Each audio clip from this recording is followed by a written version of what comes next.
So welcome back, everyone. We're switching subjects and transitioning to mobility, and our final Connect Talk presenter is Marc Rosekind.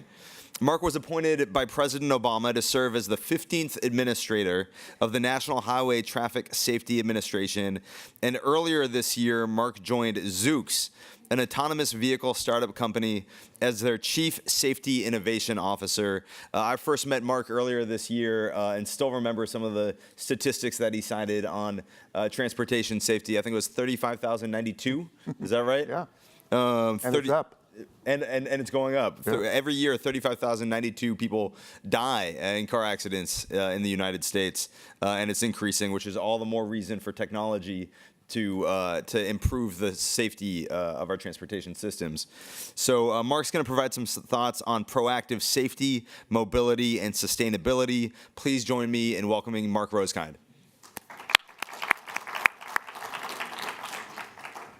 Thank you, Marc. So what he didn't tell you was I'm third generation San Francisco, grew up in San Bruno, Foster City. My home's been in Mountain View for about 25 years. So I have a whole bunch of suits and ties that are sitting in the closet now that hopefully will not be coming out forever, right? So I think it's such a kick to come back and all of a sudden find out, got to take it off, right? Okay, don't even start with it. So first of all, everybody put your seatbelts on. We're going to get this to work because the biggest changes in transportation in a century since Henry Ford are happening to you right now. I'm checking. I used to head the safety regulatory agency for the country. I'm checking. Get those seatbelts on, ready? Because this change is going on. It's the biggest in 100 years, and it is affecting everybody. And what I'm going to do is really talk about the top 3 things that are going to be huge benefits and advantages to your life. And I'm going to go through these, give you what the advantages are. We'll talk about the magic that's coming, which is all the technology that's going to make this happen. And then quickly, we're going to also talk about what some of the challenges are. And believe it or not, I'm going to actually try and leave a minute at the end so we could take a question or two if you would like, all right? So the first thing is, if you think about it, transportation is such a big deal because it touches every one of us every single day. And it's all about moving people and goods, right? We actually pay a pretty high price for that. That's in the next slide that's coming. But what's really interesting is this new mobility revolution that is coming. We are talking about making this transportation system more productive. Just think, a fully autonomous car. You can now be reading, sleeping intentionally, right? Or doing anything else you want. More productive, more efficient, no congestion. Could there be higher speed limits if we can actually put them closer and they're not going to hit each other? And more cost effective. There's not going to be 2 cars in your garage. There might not even be 1 car in your garage. And I think what's really interesting is there's some people that are going to only know transportation and mobility as a service because they're never going to get their driver's license or own a vehicle. The other thing that's down there that's kind of interesting is a lot of years, transportation has actually divided communities, where there just isn't access for people to do what they have to do every day. This new revolution that's coming actually has an opportunity for some greater equity, where transportation actually becomes a unifier instead of a divider. So this is the number. It's up for 2016, 37,461. When I was head of NHTSA, I made sure everybody knew exactly what that number was, the exact number. Because people love to say, oh, it's close to 38,000. Every one of those is somebody you know. That is a father, mother, brother, sister, coworker, one of your neighbors. Everybody's been touched by this. And what's really interesting is when you think about this on a larger scale, this is the biggest jumbo jet you can think of crashing every week for an entire year. So if we did that in the United States, we'd close the entire air system after about a week, and yet this has been going on for 50 years since we've been counting.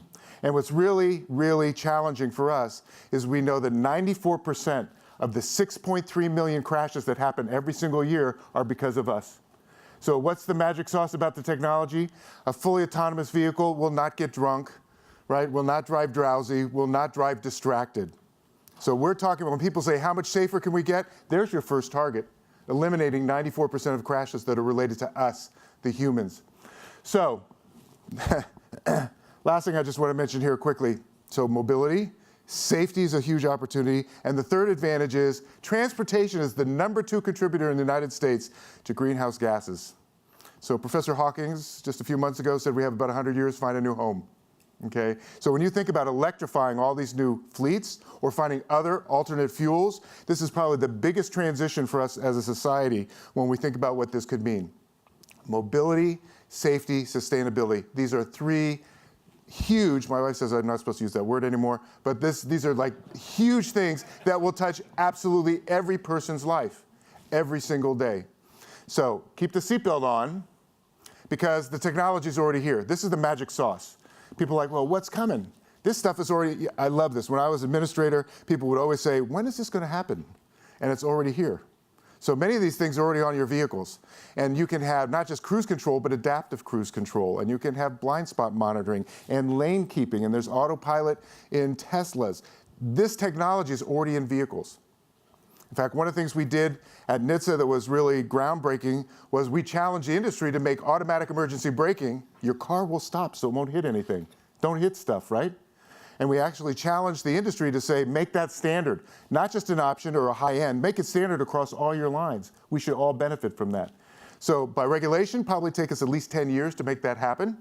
And we challenged the industry, and 99.6% of all new vehicles by 2022 will have automatic emergency braking. Because 20 global automakers said, fine, we'll do that, without having to do the regulation. I say that because that will beat regulation by 3 or 4 years, which means we can count the lives saved and crashes eliminated by not hitting. And AEB, we're talking 40% of rear end crashes eliminated, 29% of front end. Okay, so this technology is already out there. We have to democratize it so everybody gets it and gets the benefits. But this magic sauce is already there.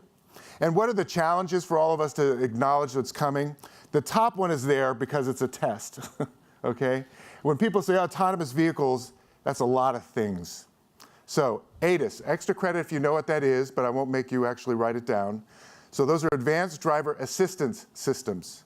Advanced driver assistance systems. That's all that technology I just told you about. But they're individual or packages of things that assist and support the driving task. That's different from an autonomous vehicle. We're getting rid of the steering wheel. We're getting rid of the brake pedal. We're getting rid of the driver. Okay, a fully autonomous vehicle, a fully self-driving car is going to drive itself and you safely, right? So that's one of the first things is for all of us just to get educated enough to make sure that we know the difference between all these different technologies and autonomous vehicles. Very different things. Next, guess what? Every technological transformation that occurs in our country, jobs get created, jobs get disrupted. So you got to know that's coming. Right now, everybody's talking about the jobs we're going to lose. What's really interesting is people aren't really quantifying yet the jobs we're going to gain. Great Wired article, and I'm going to get the statistic wrong, but it was really fascinating. Somebody actually identified in the 1950 census of the 271 jobs, all the occupations that were identified. In the last one, 60 years later, there was only one job that was no longer actually on the census. Any idea what that might be? Think about that, 60 years, all the changes and the revolution of, right, industries, technology, elevator operator. Which is a perfect example of the technology challenge we have, right? Are people going to get into that? Okay, so we're almost there, because that's the last one on the year. The other is a transition. Just for everyone to think about this, it's actually going to be 20 or 30 years for this full transition to take place. We're going to have people with their hands on their wheels, semi-autonomous vehicles, and fully autonomous, no driver, on the same roads for 20 or 30 years. The average length of a lifespan for a car right now is 11.5 years. Okay, so if you look at the fleet, it typically takes 20 to 30 years for the entire fleet, 265 million vehicles on a road. Usually takes 20 or 30 years for that to turn over. So even if you had the perfect technology or the perfect vehicle today, it's still going to take you 20 or 30 years to actually see all those benefits that we were talking about. We're not thinking about it a lot, but people got to start focusing on this transition period because there's going to be a lot of change. And I put the last one in there because basically this is the biggest thing. You going to trust it? I'm back to the elevator operator. Why did that position stay all those years, right? Am I going to get in there and go up or down? And having that human push that button for a long, long time made us feel comfortable to do that. I think trust for all of us in robots and machines and giving up the wheel and control, that's going to be one of the biggest things for us to figure out how much this is really going to change our society. And my last slide here actually is going to be moderating a panel. I asked Chris Gerdes, who's a professor at Stanford, a friend of mine, been doing this stuff for 20 plus years. Chris, what's going to change with this new revolution coming? And his answer was basically everything. So what's really interesting is people are going to focus on the technology. You need to focus on how life changes. Not just that you or a family member could be alive, because they're not going to be hurt or killed in a crash, but also just think about what this means for an aging population that doesn't have to give up They can give up their keys, but they don't have to give up their mobility. A disabled community that is so excited about this, they never had a license, they don't need a license anymore. And even kids, right? So what's really interesting is we're talking about for everybody, this is going to touch your life. It's going to be the most significant mobility revolution literally in 100 years. And this is buckle up, folks, because this is going to be the ride of your life, and it's already here. Thank you. I still have a minute if you'd like to ask a question. Yes? I got you. Go ahead. Okay, so maybe I'll ask it for the sake. So Emily Beach, City of Burlingame, a council member. I also sit on the Transportation Authority Board of Directors in San Mateo County, and it has huge implications for how we deal with infrastructure for the automobile. So I'm curious, knowing that we are such an innovative part of the world, do you envision this transformation, which you say it does take maybe 20, 30 years to really mass, affect the whole society? Do you see us adopting, what do you see the speed at which the Silicon Valley will start to adopt this faster than the rest of the world? And should we be thinking about, how can you give us seeds of thought as we look at our infrastructure? So I think just particularly the fact highway. And I think just the fact that you're asking that question, what's really critical is these changes are coming. And I've seen this with everybody. The last 2 hearings I did in the House and the Senate were all about job displacement. I'm sitting there thinking, okay, you have 20 or 30 years to figure this out. Let's start now. Same thing with your question. This means changing how we pour concrete, the number of parking spaces, curbs for drop-off, et cetera. Start planning it now. San Francisco's starting some pilot studies. Here, it's like, how does this affect us and how do we change now in our planning for the future? That's what we can do with this, I think. And that's what's actually good about that 20 or 30-year transition. It's not going to be tomorrow. I hope the Valley will be really quick in doing this because the benefits are so tremendous. But it's going to take a while. So we have time to figure all those pieces out. So I'm going to stop, because that's what it says there. Thank you, Marc. There you go. Let's all give Marc a round of applause. Thanks. Thank you very much. Really appreciate it. Well, as we just heard, rapidly advancing technology will soon change how we approach mobility. It is currently changing how we approach mobility, the movement of goods and people. And apart from shifting the auto-centric model, there are significant policy implications and opportunities with electric and autonomous vehicles, ride-sharing, and other transportation advancements. Our next panel, the Age of Autonomous Things, brings together 3 companies who will provide insight on what we anticipate to be a paradigm shift in the coming decade. And joining me to introduce the panel is SAMCEDA President and CEO, Rosanne Foust. Thanks, Rosanne. So what I'd like to do, thank you, we'd like to bring up our 3 panelists. So we have Ryan Popple, who is the CEO of Proterra. We have Peter Gigante, who is the head of policy research for Lyft. And Peter is going to tell you why I pronounced his name like that. And we have Ryan Tuohy, who's the VP of Business Development for Starship Technologies. All 3 of these individuals will give you a snippet of their companies and kind of the age of autonomy. And then we're going to go into Q&A from the public. So get your questions ready. Thank you for being here. Thanks. First. Yes, thanks. All right, good morning, everybody. I'm going to cover, most of my presentation will be about the electrification of fleet vehicles. Although the panel is Age of Autonomous Things, most of what we're deploying in the market today is a high-efficiency electric vehicle with some autonomous capability. The reason I'm going to focus on how far we've come in terms of fleet electrification is I think it is very important that we look at these technologies synergistically. So I think for us, it's important to understand where the market is today. There's absolutely no reason at all why we have to implement, thank you, AV technology onto our legacy drivetrain technology. And there's a good probability that vehicle miles traveled will go up with AV. So it's absolutely critical that we implement the most sustainable and zero-emission drivetrain possible. One comment I'd add to the last presentation is in the state of California, transportation is our #1 source of greenhouse gas emissions. So while we've done an excellent job of reducing the energy impact of the built environment and the grid, we have a long way to go on transportation, and it's getting worse. So without further ado, let me walk you through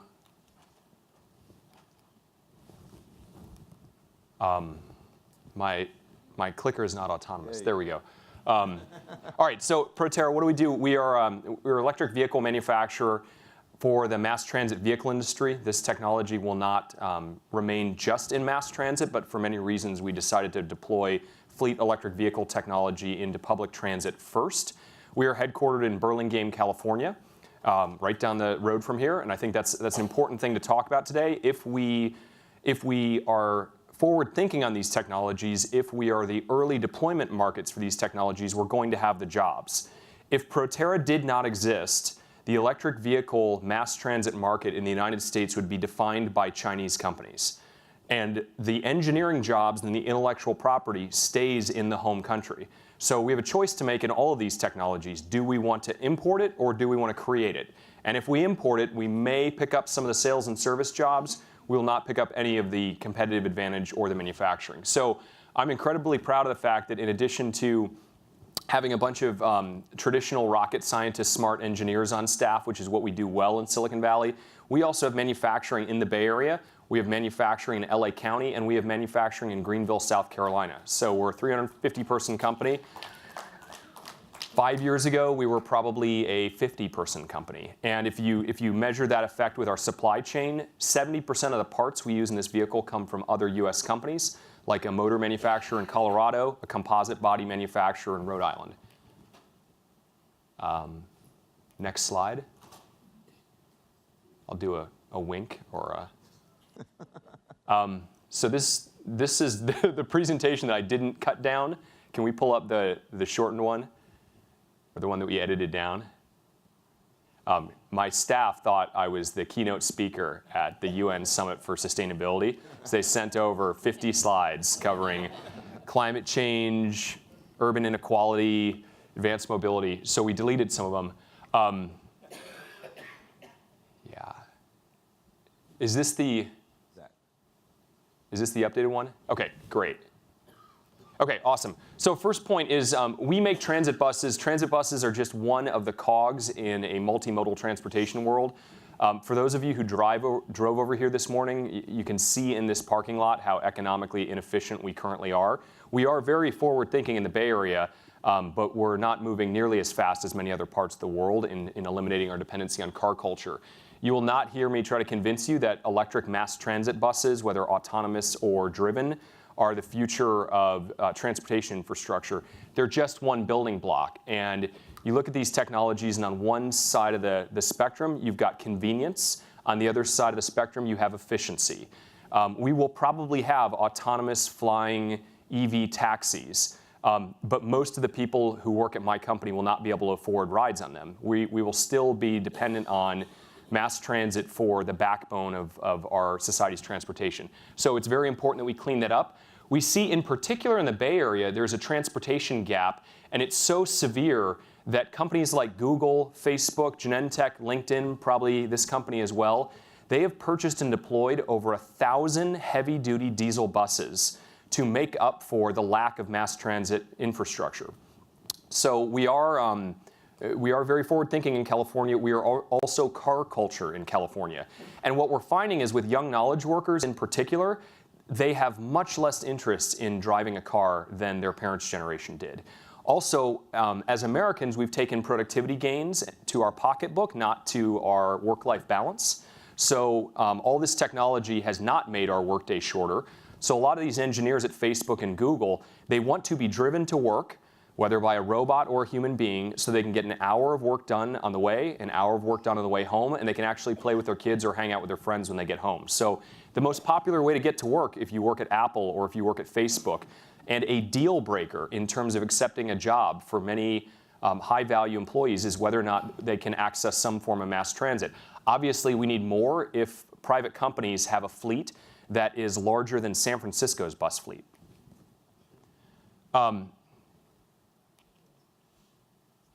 So we're going to have a lot of transit, a lot of urbanization.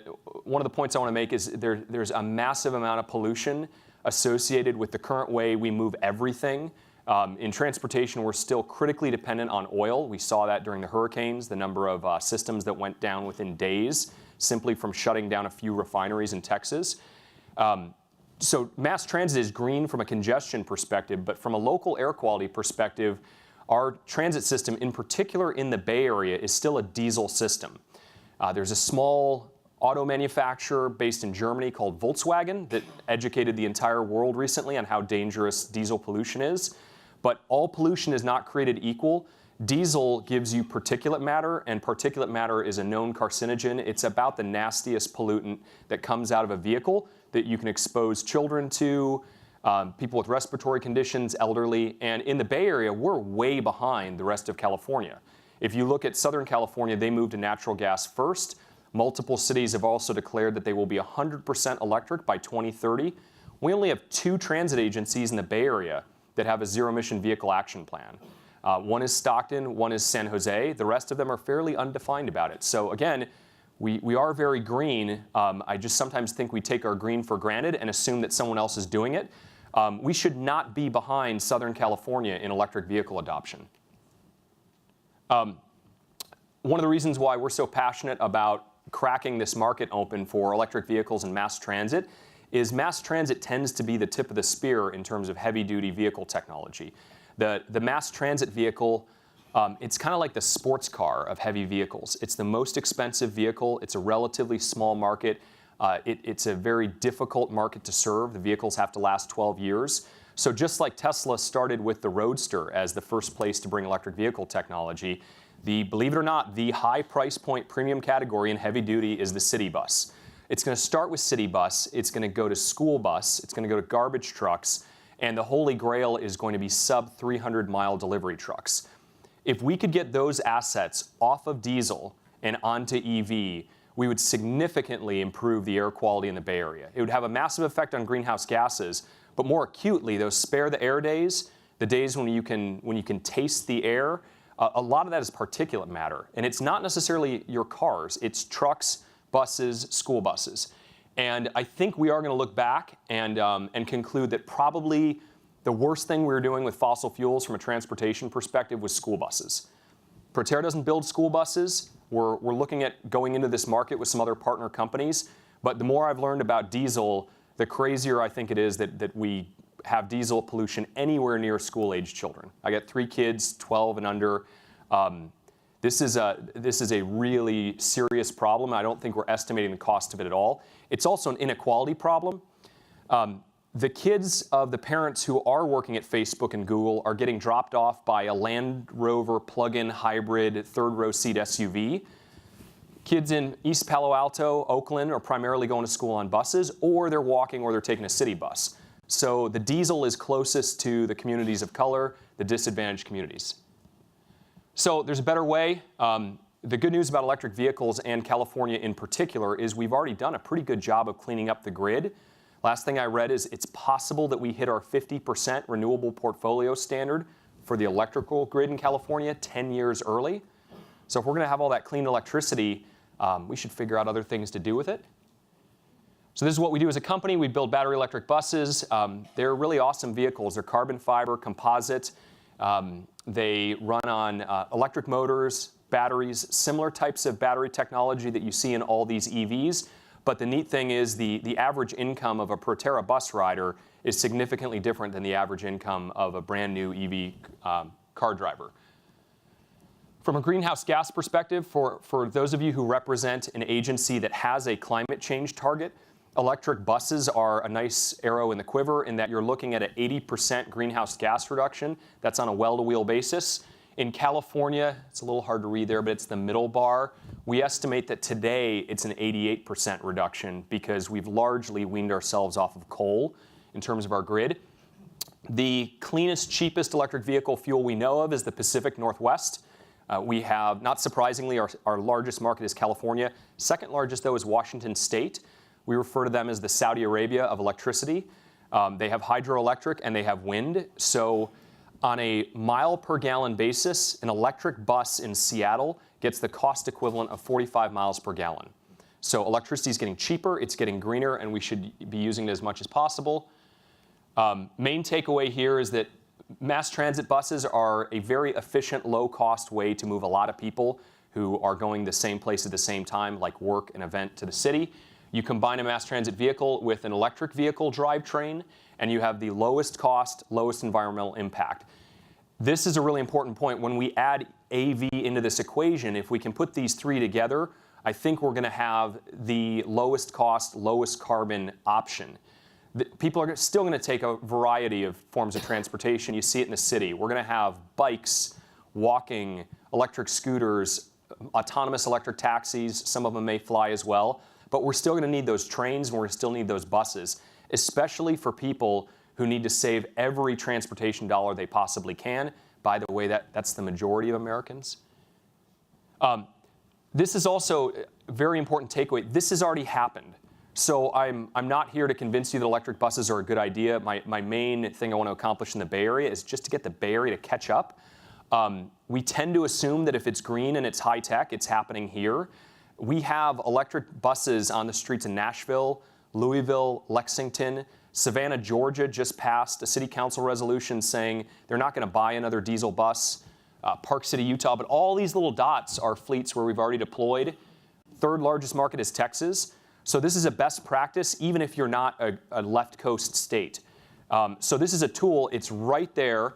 We even have utilities like PG&E that are mandated by law, SB 32, to facilitate and fund electric vehicle infrastructure.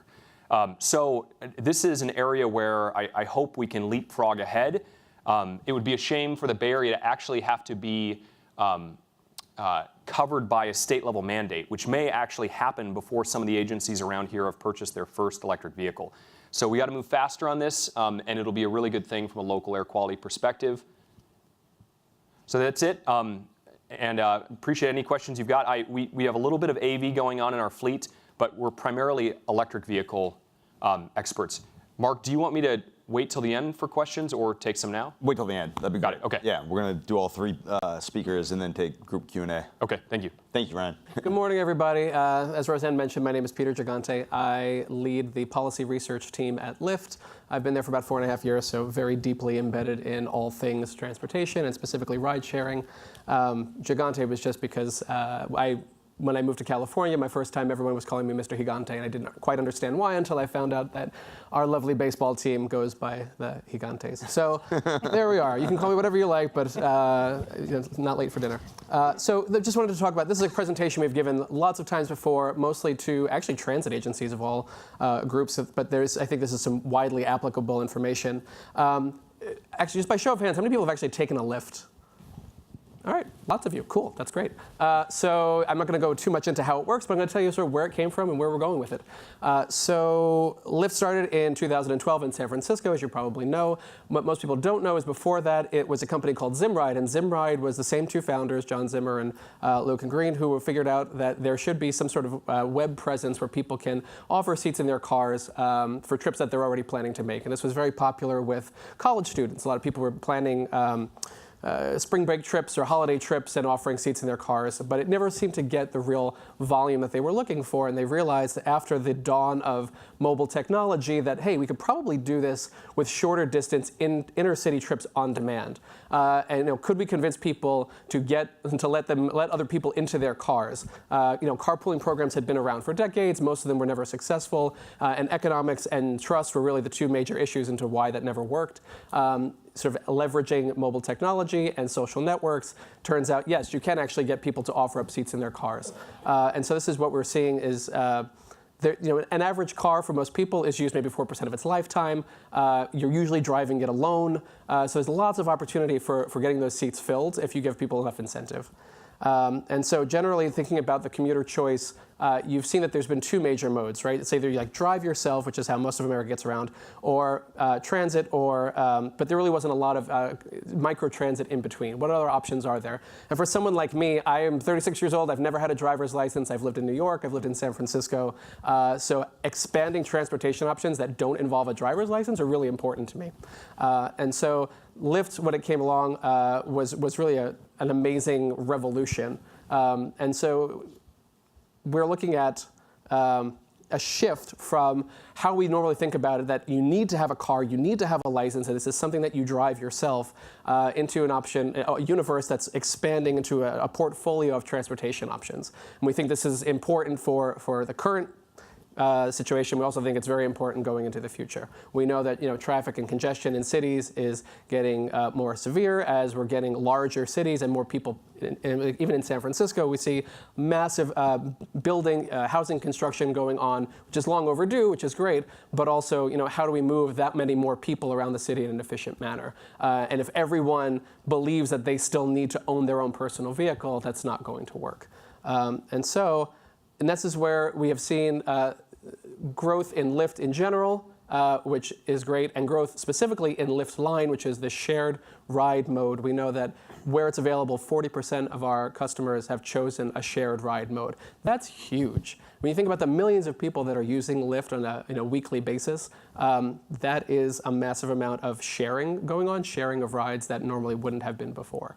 So we think that that's really fantastic.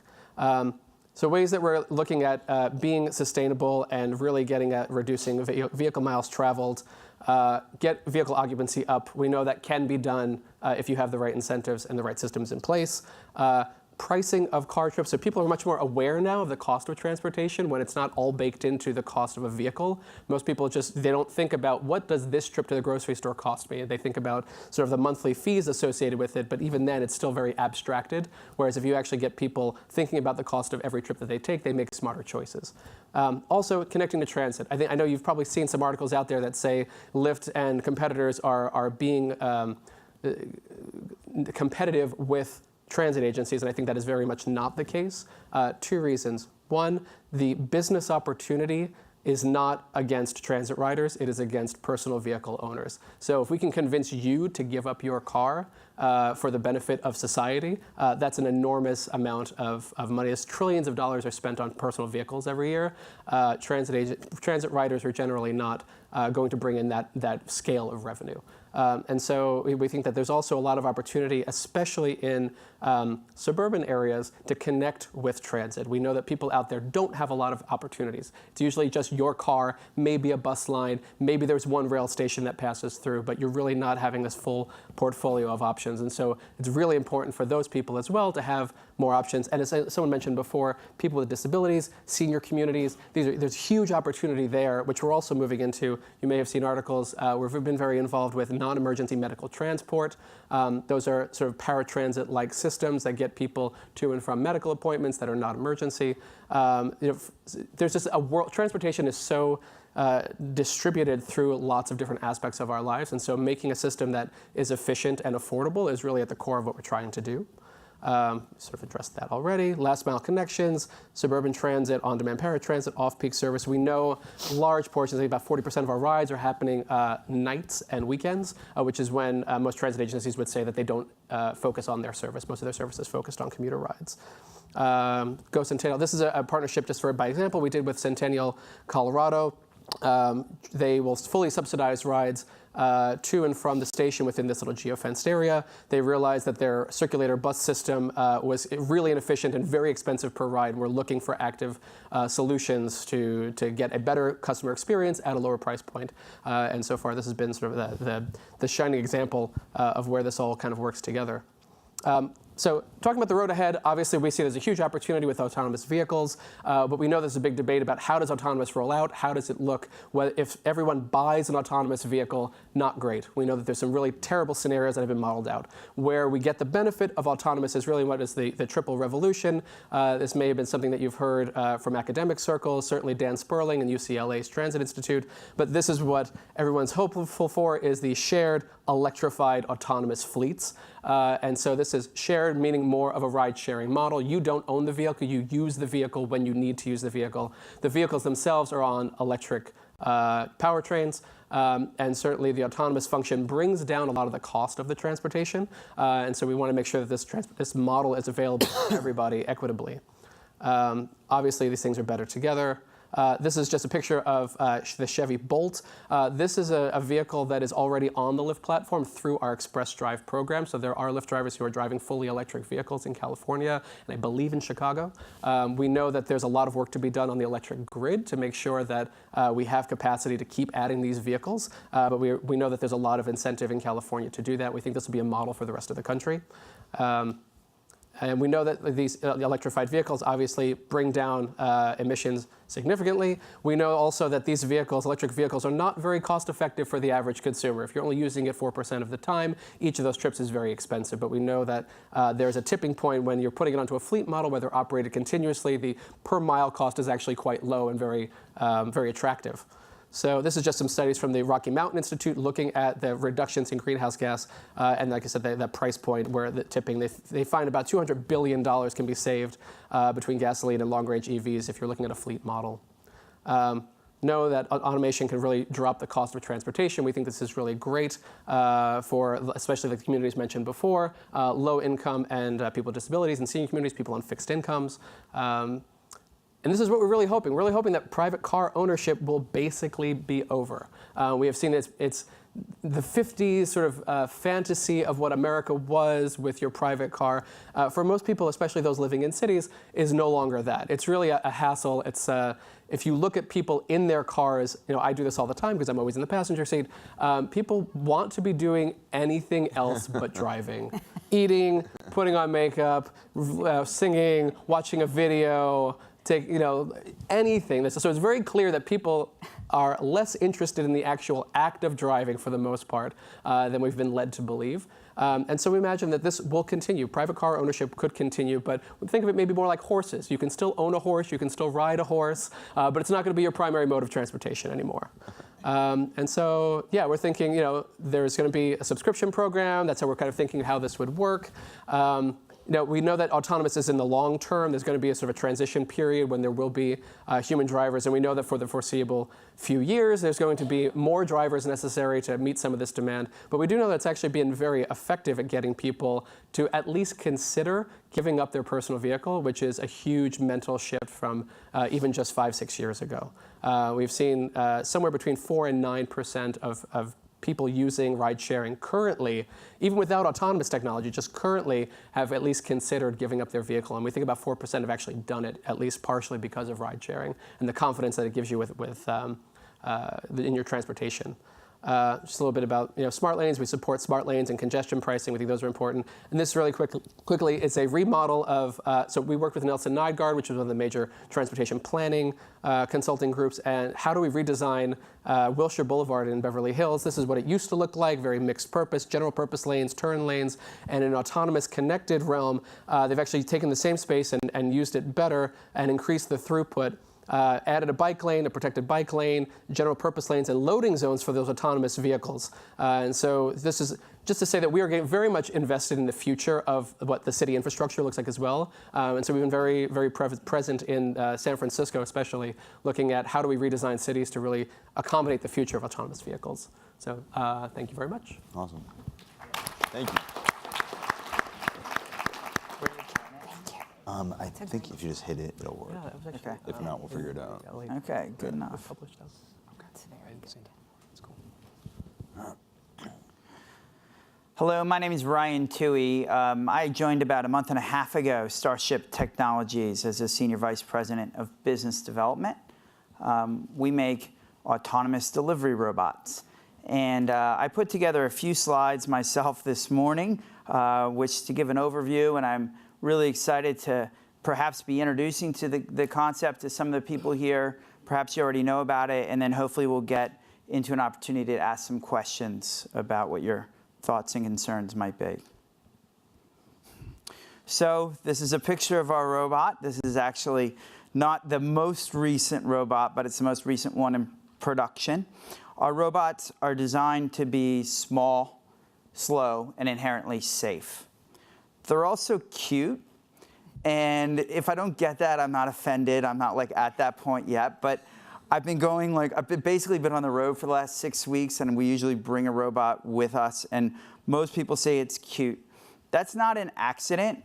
Our founders founded Skype. Jonas Fries, in particular, is a very passionate designer, and he knew that when he wanted to create this new mode of efficient, safe, environmental transportation, that we'd be introducing it into the pedestrian environment.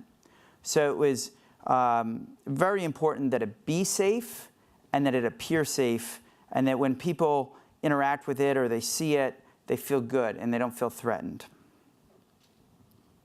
So we're here to make local delivery convenient, efficient, and fun. I think this is a statement we've been using for a while. If we think about delivery, it can mean a variety of things. It could be bringing something to you. It could be getting something from you. A lot of different models and applications that we're frankly experimenting with various partners right now. Okay, so again, launched by Skype founders. This company has been in research and development phase for over 3 years.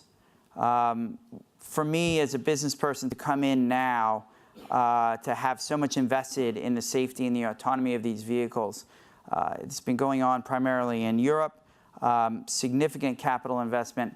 It's the kind of thing you only get to do if you're already a successful entrepreneur, to wait that long before you try to commercialize and really be super conservative about what is the right time to bring these robots into more of a mainstream social environment. We've been running pilots with 10 partners around the world. We're in Europe and the United States. Frankly, historically, more of our operations have been in Europe. We are now a US company based here in San Francisco. That's part of bringing me on and really shifting the focus of the company. So what is the delivery robot? Personal delivery device, PDD, maybe that'll stick, maybe it won't. But it's a delivery device that operates in the pedestrian domains, so sidewalks, crosswalks, footpaths, right? So as such, it's meant to operate at pedestrian speeds. We're running at a max speed of 4 miles per hour. Average speed per delivery is actually a little bit lower. In most of the places where we've been approved, we have the possibility of going faster. It's something we might want to do, for instance, in a crosswalk where most people walk faster across a busy crosswalk. Maybe the robot should too. I'm not a science guy, but it's got 9 cameras, it's got radar, it's got different kinds of sensors. Some of it's for cars that are fast and far away. Some of it's for 2 centimeters around it. Its avoidance collision software is tested and tested and tested. I can say that the safety and environmentalism are the 2 sort of values that really are embedded in the culture to the point where we're uber or we're extremely safe in terms of testing things. So in terms of social acceptance, we've encountered about 12 million people around the world. 80% of them don't react. I was surprised by that. I really wanted to test that. I'm like, really? How could people not react to that thing? But most of the time they don't. People, every partner meeting I go to, they ask me if the robot's ever been stolen. Knock on wood, we've not lost a robot to theft. The most common time I get really asked about this is when I'm talking to a dean of a university. And I tell the dean, well, if it happens, we have 9 cameras. We'll be able to show you them doing it, and we'll be able to tell you which dorm room or fraternity or sorority house it's located in. Because it does have the equivalent of, it has a self-powered tracking device which is concealed within the sort of the innards of the robot. So even if you take out the primary battery source. This is real. The funny thing is, an earlier version of the robot, the antenna was rigid, and this encounter was happening so often that it's now a flexible antenna. So in Washington, D.C. this year, we actually saw on Instagram children dressing up as Starship robots. I'm sure that they knew somebody. I mean, we're not mainstream yet. But it was cute, and they were on Instagram. In the United States, our main operations are in Washington, D.C., and here in the Bay Area, although we do have some operations in Fayetteville, Arkansas. We have run over 65,000 miles with these robots, okay? And that's really important because you need a lot of data before you can start combining that with your software and your artificial intelligence to really start driving autonomously. We've made over 10,000 commercial deliveries, and that's all with a R&D fleet of about 150 robots, which we expect to expand significantly. And we're running pilots in the Bay Area. My focus on the next 6, 9, 12 months is really looking at great applications on private land and on public land here in the Bay Area, because we are a Bay Area company now, and to see where we can take this. From an environmental standpoint, not only are they electric, they use about the same amount of electricity as an old-fashioned 50-watt light bulb, and about half of that is to move the vehicle, and about half of that is to send the enormous amount of navigation data that it sends back. But really, that's all I put together for today, so I'll give back some of the time that we're owing from this section, and then maybe we can move on to Q&A. Thank you. So I think, Rich, you had a question earlier. Do you still have it? Because we'll have you kick it off. I'm so excited about everything that's happening. I hope I live long enough to see the results of much of this. But I viewed a PBS special in 1955 about autonomous vehicles. And the technology then was the driver driving onto a highway and connecting electronically with a cable under the roadway. So this is not a new idea. It's a revolutionary idea for us now, but it's been kicked around for a long time. My question is about logistics. The diesel emissions from the way we've changed our warehousing and delivery of goods is increased dramatically. Safeway and Lucky's used to have their warehouses in the Bay Area. It's now in Merced and out near 505 for Safeway. Is there any plans that will, A, eliminate all of the truck traffic that's really clogging 580 and bring these logistics back home so that we're not faced with all of this all of this diesel emissions from trucks that are traveling 3 times the miles they used to make deliveries? I can speak to what I've seen in the heavy-duty sector. In the last 18 months, we've seen a dramatic uptick in interest from fleets and the manufacturers themselves to figure out EV and to figure out AV. On Thursday of this week, I think at 8 p.m., Tesla will unveil their semi-truck, which is a Class 8 truck that's acceleration, hill climb capability, everything we've heard. It's going to be remarkable. It's a sub 300-mile range truck. So it's designed to really deal with that, I guess, that intermodal problem. What we know of the trucking industry is trucking has changed a lot. It's very difficult for the truck industry to hire long-range drivers. We've invested in rail, so you're exactly right. The new hub and spoke models, where the warehouse is out in Riverside or it's even in Arizona, and we truck it all the way in, it's terrible from a congestion and environmental perspective. So it's I think we're going to see a lot of change. Tesla's announcement of a truck has triggered a lot of reaction. So Cummins has announced an electric program. We're basically hearing from all the big truck companies. So I can tell you the powertrains, especially sub 300 miles, will clean up. What I don't know is if the logistics model is going to change. I think that probably has more to do with what policymakers want and what they're able to implement or resist versus what corporations want. On a related note there, thinking about one part of the supply chain and what the larger vehicles are going to do, obviously our little robots aren't going to be part of that. But what they are part of is this personal delivery, a lot of it driven by e-commerce, right? A lot of it driven by takeout foods. So, why do we need a 4,000 pound vehicle delivering a pizza?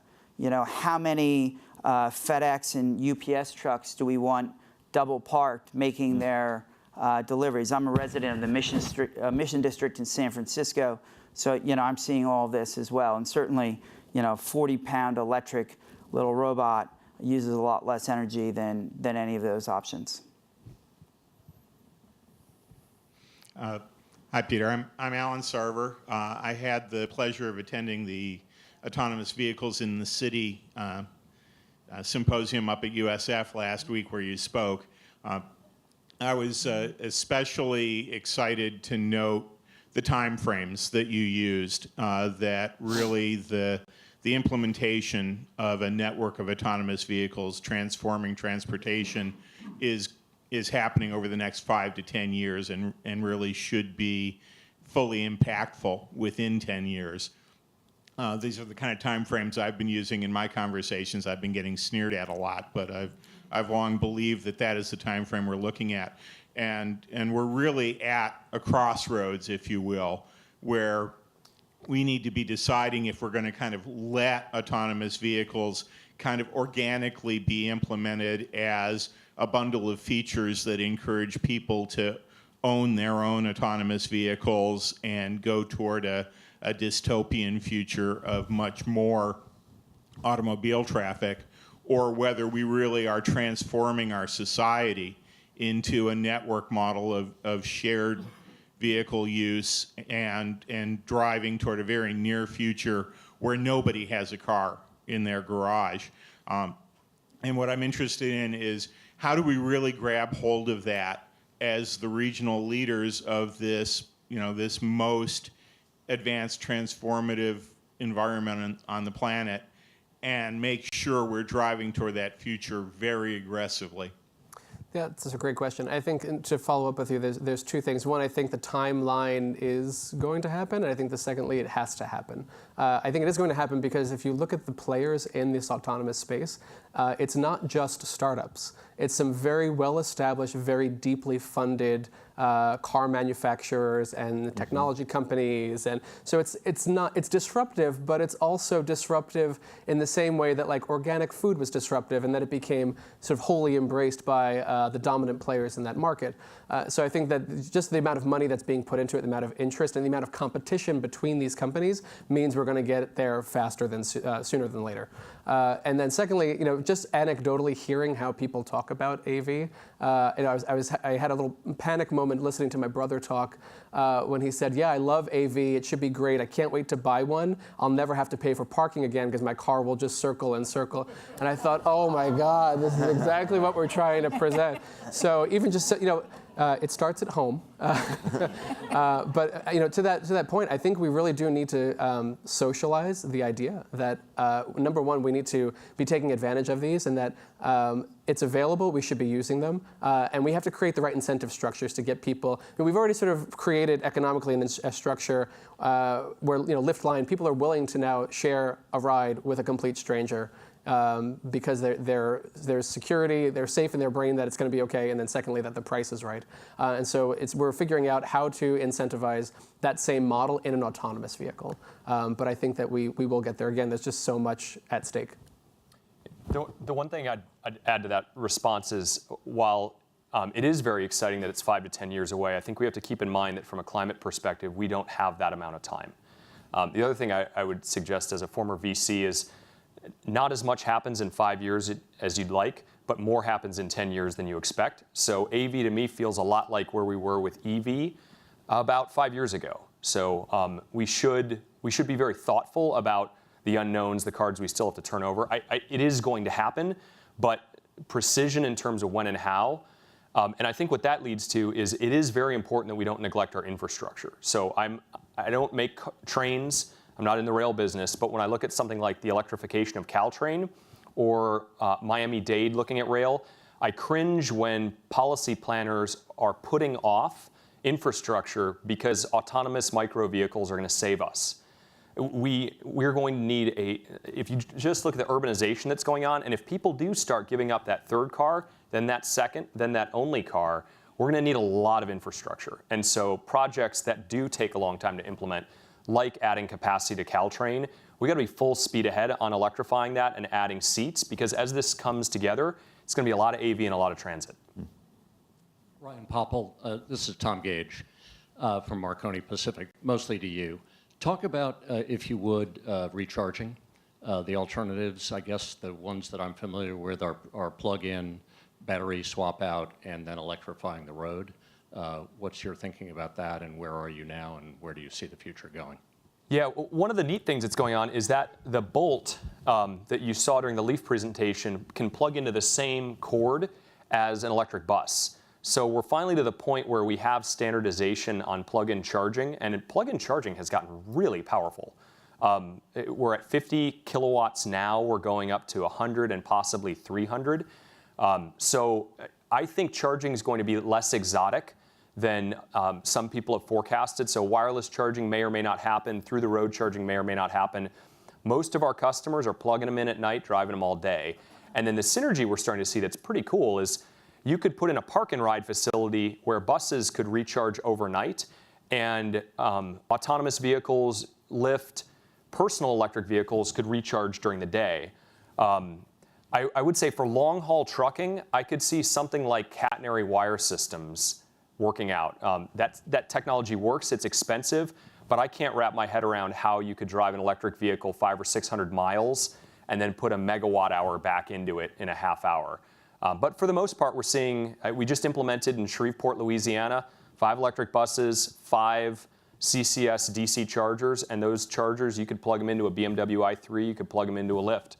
So it's getting fairly simple.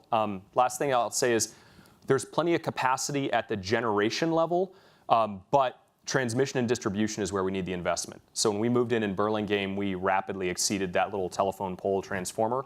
And it was a $600,000 local investment to drop in a big transformer. So you'll see where we're going to strain the grid is T&D. That's a great question, though. To both Ryans, from a civil perspective here in cities and counties and stuff, nobody's mentioned the costs if we were to make these investments.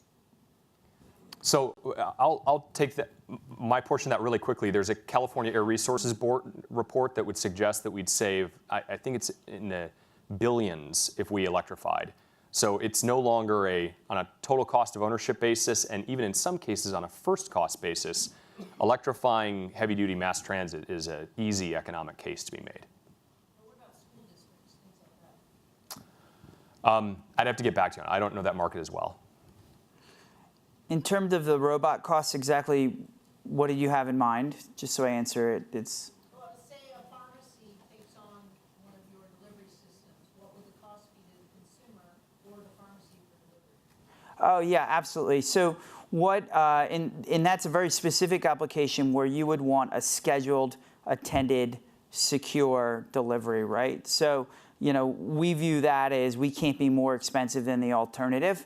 Even if in the interim our cost structure is higher, to provide that service. There's other situations where customers are not getting a scheduled service with a 15, 20-minute window where multiple attempts are made. When I talk to the major logistics provider, if it's must be an attended delivery, once it doesn't happen on the first try, the economics and the CO2 impact go upside down on that. If we think about things that are getting delivered in a vehicle right now, I mean, you can just inherently think that the cost of our little robot is a lot less than a Prius, right? And the more autonomous they get, the better we'll be able to drive those costs. One thing to point out, which I trimming my slides, the robots are getting better and better at driving themselves, but there's also a human remote monitoring the robot as well. So. Hi, my name's Laurie Kretchmer. Thanks, this is really interesting. Peter, my question's to you. You touched on this, but I'd love to hear you talk a little more. We're already hearing that there's more congestion on the roads because of Lyft and Uber in downtown San Francisco. So what do you say about that? Yeah, I would argue that point. I think we would all agree that congestion is a problem in San Francisco and in a lot of other U.S. cities. Causes, I think, are actually quite myriad. We've seen the city of New York, when Mayor de Blasio asked his staff to look into it, their report, I think they were expecting, and I think some people were probably hoping, that they would find that Lyft and Uber were the cause of everything. And what they actually found was primarily the problem is construction projects that take away lanes, rerouting, delivery vehicles adding to it, more people being present in the city and personal vehicles than had been before. And so I think it's a matter of like city congestion in terms of population, and then all these other factors that kind of come together. Everyone's trying to share the road, which is a limited resource. So I think there's also we've had a team dedicated to partnering with transit agencies for as long as I've been at Lyft. And so we've realized early on that it's not a zero-sum game. There's actually a lot of progress that can be made working together. And so I give you, for example, today, my Muni trip, I've been a Muni pass holder for the 10 years that I've lived in San Francisco, and I use it all the time. It's primarily how I get to work. Today, my trip involved getting to Caltrain and taking Caltrain down to Hillsdale to catch a Lyft here. However, Muni, due to a medical emergency, did not meet my timetable, so I missed the 9 o'clock Caltrain, which means I had to come up with an alternative solution. And so I think that there's a lot of expanding like how you can get around is really important, and transit can only benefit by having this sort of like plan B, where I have confidence in transit, but I also have a backup in case something goes wrong. So to your point about congestion, I think there's also been some studies out recently that are suggesting that Lyft and Uber are pulling off of transit ridership. But in actuality, that's not really what the report said. That's what the coverage of the report said. The report was much more nuanced to say actually commuter rail and other forms are going up, and there seems to be a reduction in bus service, but we're not really sure why. And we would argue that without more information of knowing what we are replacing, not all bus service, I think most transit agencies would acknowledge, not all bus service is created equal. There's kind of like, your rapid transit core service that might be serving your commuter population, and then a whole bunch of other buses that are probably less popular but also necessary. And if we're replacing a low quality service ride, is that necessarily a bad thing? So I think it's the short answer is there's more research needed. Two, I think that if congestion is getting worse in your city, there's probably at least 6 or 7 different reasons for it. Yeah, one thing I'd add that's important to remember is we have been in a historically low fuel price environment. What is really challenging for the transit systems, though, is during a period where crude has been $40 to $50 a barrel, car sales and vehicle miles traveled are at historic all-time highs in this country. So we are past where we were in 2008. Nothing lasts forever, and the crude oil markets are notoriously volatile. Crude's already above $60 a barrel. There's a lot of speculation that U.S. fracking isn't nearly as cost-effective as we thought it was. And with oil, we don't know. But what we do know is when fuel prices go up, the cost of moving everything goes up, and people flood back into mass transit. So for those of you who were here during the Great Recession, 101 was empty, and the transit systems were bursting at the seams. And that's right as the transit system's fuel is higher cost. So we are an undiversified system. Transit really should be a good hedge. The reality is transit has peak ridership when it has peak per mile fuel costs right now because of the way it's set up. But I would agree with Peter. It's good transit systems are seeing increases in ridership, and transit agencies that are driving empty metal diesel boxes in rectangles and aren't providing good service, they are losing riders to better competitive options. I like seeing a little bit of healthy competition because there are great transit agencies out there, and there are others that could use a little encouragement to put USB ports in the buses, have Wi-Fi, do something other than a metal box with a diesel engine. And you've got to have the frequency. That's the biggest thing. Healthy transit systems, you can miss the bus and you don't even care about the bus schedule because the next one is right behind it.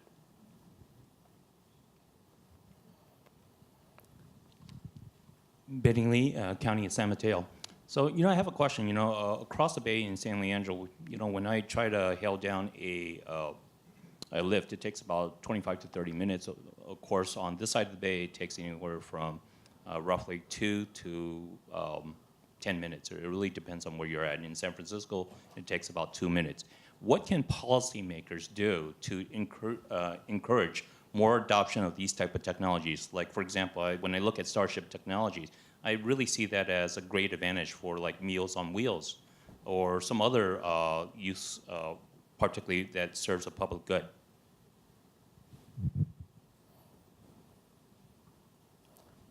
Any policy obstacles?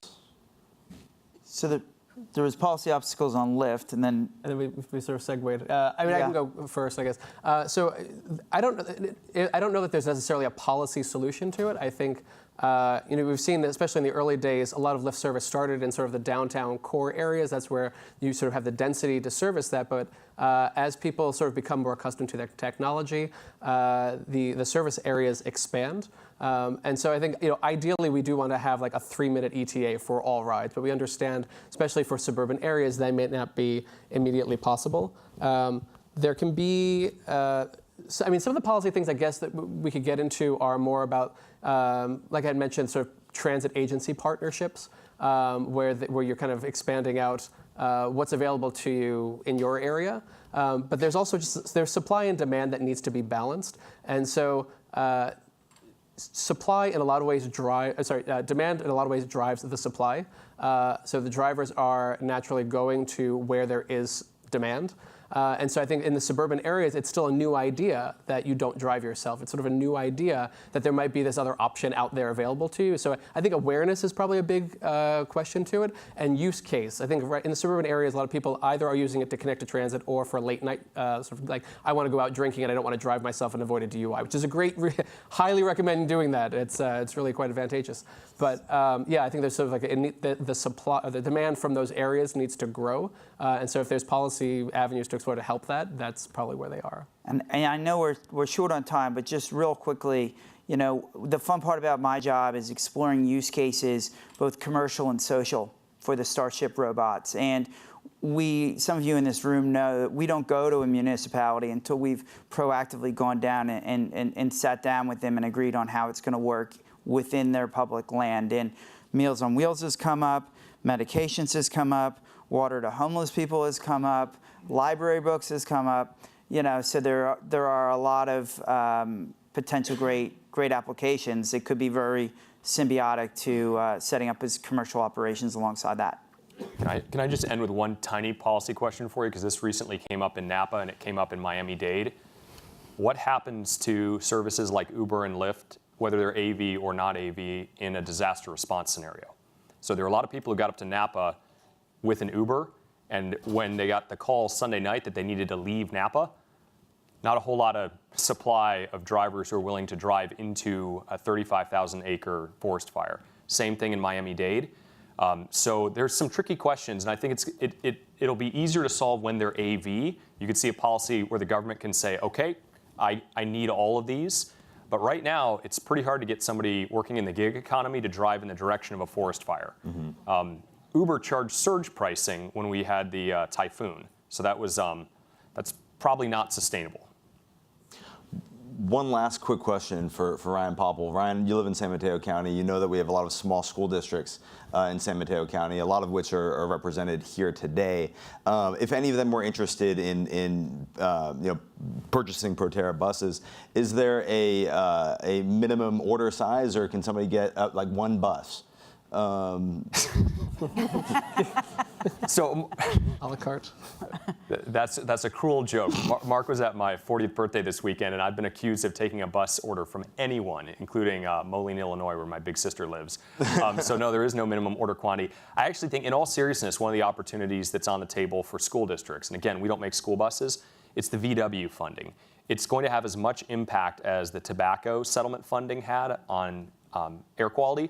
So I actually think, partner with utilities, but school districts should be talking to their elected officials. And I think California is something like $800 million. I might be wrong in that number, but California's got the largest pot of that $12 billion.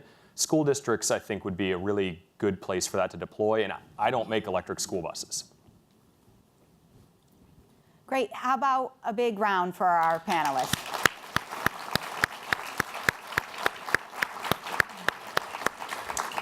So we're now going to bring up Kevin Mullin, who is going, along with Supervisor Slocum, talk about our Connect Award winner.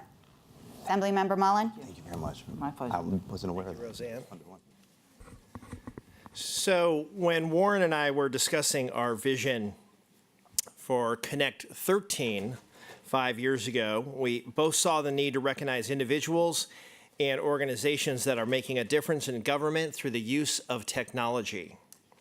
As we heard this morning, the technology is around us. It's what we do with it that matters. We're looking for individuals and organizations that have not only embraced technology, but have used the technology to enhance and improve how government functions and improve the lives of people we serve.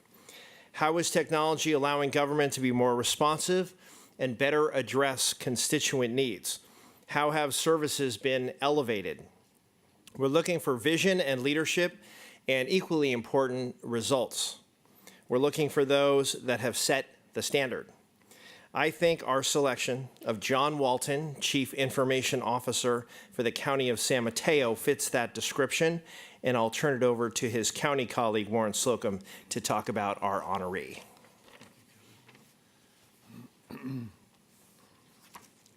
Is Jon Walton still here? There he is. Okay.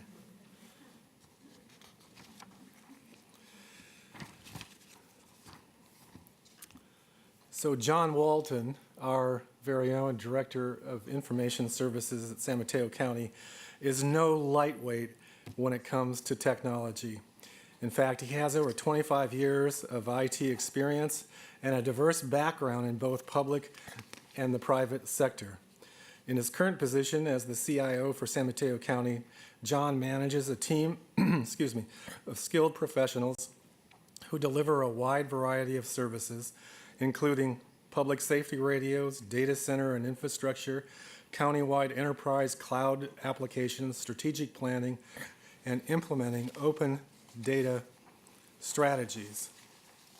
Under Jon's leadership, San Mateo County implemented a countywide shared digital public safety radio system, a hyper-converged SDN data center, and connected the county's first multi-jurisdictional fiber network. Jon's efforts to bridge the digital divide in our county came with the launch of SMC Public Wi-Fi. Today, there are a total of 38 public Wi-Fi spots throughout the county, providing free Wi-Fi to thousands of residents who didn't have access to the internet. Just a little quick story. I was over in Pescadero recently at a well-known restaurant, Dort's there, and for some reason I had to get on the internet, and I tried, and up came the San Mateo County free Wi-Fi service, and I was able to do my research, and Jon was responsible, of course, for that. In his spare time, you're going to find this really interesting. In his spare time, you'll find Jon on the auto racing circuit with his wife and 2 young sons, joining him as members of his pit crew, cheering him onto the finish line in his Ford Mustang GT project car that he built from the ground up. So Jon, thank you for everything you do. Congratulations. We are very proud on behalf of the Connect17 team to have you as our 2017 honoree. You are setting the standard for our region. So come on up, Jon.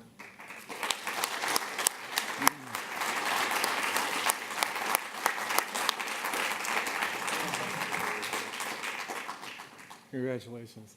Look at this beautiful black box. It's amazing. You like black boxes, right? right? Yeah, black boxes are great. Yeah. So I want to show everybody the award, but I can't get this open. Can you give that a try? That's what the Director of Technology will do for you. But look, everybody, we have this beautiful Connect17 award presented to Jon Walton, San Mateo County's Director of ISD, dated November 14th, 2017. Jon, thank you for all you do. And really need to get a picture here. Just say a couple of words, will you? Let me get a picture.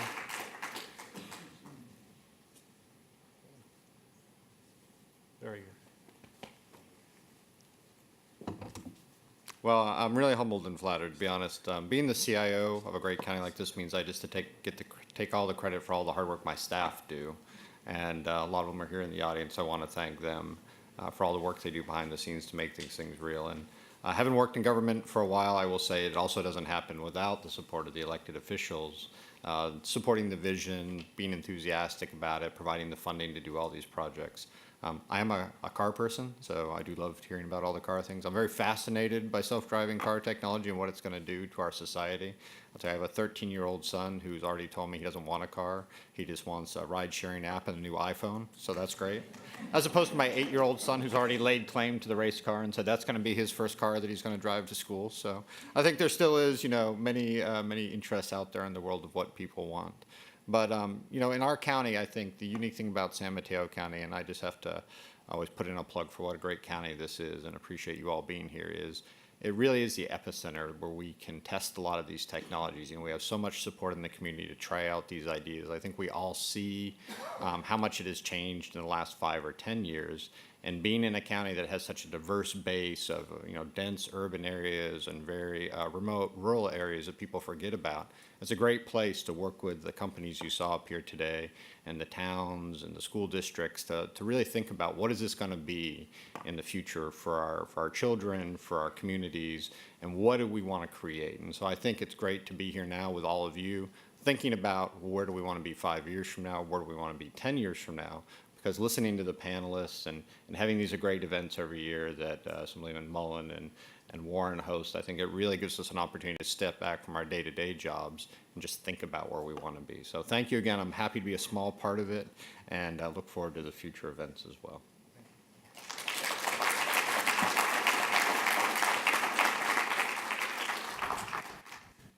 Congratulations, John. Let's give a big round of applause for John. Right?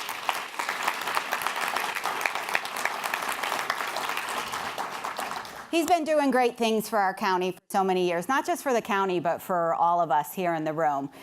Marc and I have a few final thoughts for all of you. One, this is our 5th year of doing Connect, and we really want to stay connected with you, which is why we ask if you continue to look at the app. You're going to get a notification that has a survey. Your survey helps us when we go into the planning phase for next year. So the more that you can fill out the survey, add your comments, add your thoughts, tell us what you'd like to see next year, and allow us to send you notifications every now and then, because we like to do it based on who spoke here today, what information that they're sharing with us so that we can share with you. So it's a way for you to really help us and make this conference that much better as we plan for our 6th next year.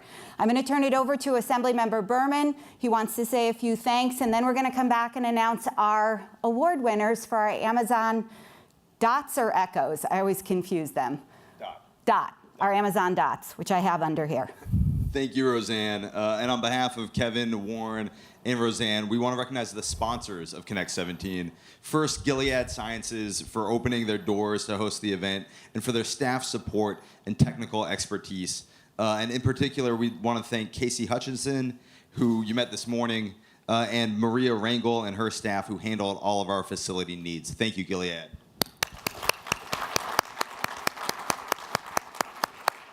Second to SAMCEDA. The San Mateo County Economic Development Association and Rosanne Foust. We're proud to have her as a partner, and she, Amanda Hawkins, and Christina Fernandez were instrumental with lots of behind-the-scenes support. Thank you, SAMCEDA. Thanks, Amanda. There you are. And our other event sponsors, the County of San Mateo and the Redwood City San Mateo County Chamber of Commerce. Thank you so much for your support for Connect17. And thank you as well to Bridget Michelson and Rocky Robinson of Penn TV for recording today's events and partnering with us. We really appreciate it. And as Jon Walton mentioned, we're only as good as our teams. And so a big thank you to Supervisor Warren Slocum staff, Marcy Dragon, Jim Borgart, and Bob Marks, and Assemblymember Mullin staff, Mario Rendon, Susan Kennedy, Carol Ong, Ben Cohn, and Kevin Fong, as well as to my team, Zach Ross, Louis Maroney, and Leslie Bulbuck, for all the work that you did both before today and here, helping make sure that today works seamlessly. Thank you very much.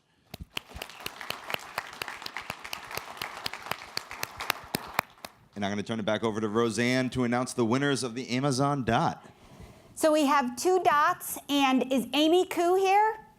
I believe she's here. So Amy, you won. These are for the people that engaged with the app.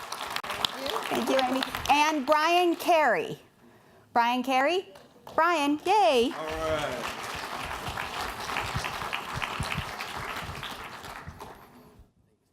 You're welcome. And I hope everyone got one of the little speakers, the Connect speakers. If you didn't get one, make sure you pick one up before you leave. Even Supervisor Slocum was playing. He played DJ the other day at a meeting with those. So you can plug them. You can get them going really quickly, and they're a lot of fun. And thank you so much. We look forward to continuing the conversation and seeing you at Connect18 next year. Thank you. Holly.